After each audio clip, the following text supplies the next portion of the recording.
ಸದ್ಯ ರೇಣುಕಾಸ್ವಾಮಿ ಕೊಲೆ ಪ್ರಕರಣದಲ್ಲಿ ಬಂಧನವಾಗಿರುವ ದರ್ಶನ್ ಅವರಿಗೆ ಯಾವ ರೀತಿ ಶಿಕ್ಷೆಯಾಗಬಹುದು ಎಂದು ಸೋಷಿಯಲ್ ಮೀಡಿಯಾದಲ್ಲಿ ಭಾರಿ ಚರ್ಚೆಯಾಗುತ್ತಿದೆ.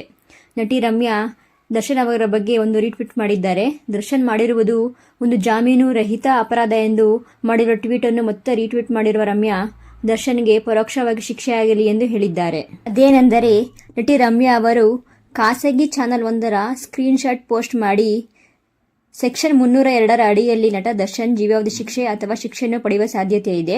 ಈ ಪ್ರಕರಣದಲ್ಲಿ ನಟ ದರ್ಶನ್ ಅವರಿಗೆ ಶಿಕ್ಷೆ ಆಗದಿದ್ದಲ್ಲಿ ಹಣದ ಪ್ರಭಾವ ಕೆಲಸ ಮಾಡಿದೆ ಎಂದರ್ಥ ಹಾಗೂ ಭಾರತೀಯ ಕಾನೂನು ವ್ಯವಸ್ಥೆ ಎಷ್ಟು ದುರ್ಬಲವಾಗಿದೆ ಎಂದು ತೋರಿಸುತ್ತದೆ ಎಂದು ಹೇಳಿದ್ದಾರೆ.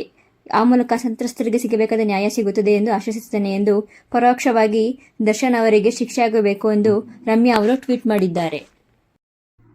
ನನ್ನ ಈ ಮಾಹಿತಿ ನಿಮಗಿಷ್ಟ ಆದಲ್ಲಿ ಚಾನಲ್ನ ಲೈಕ್ ಮಾಡಿ, ಕೆಳಗಡೆ ಕಾಣಿಸೋ ಬೆಲ್ ಐಕನ್ನ ಪ್ರೆಸ್ ಮಾಡಿ, ಆಲ್ ಅನ್ನೋ ಆಪ್ಷನ್ ಸೆಲೆಕ್ಟ್ ಮಾಡಿ.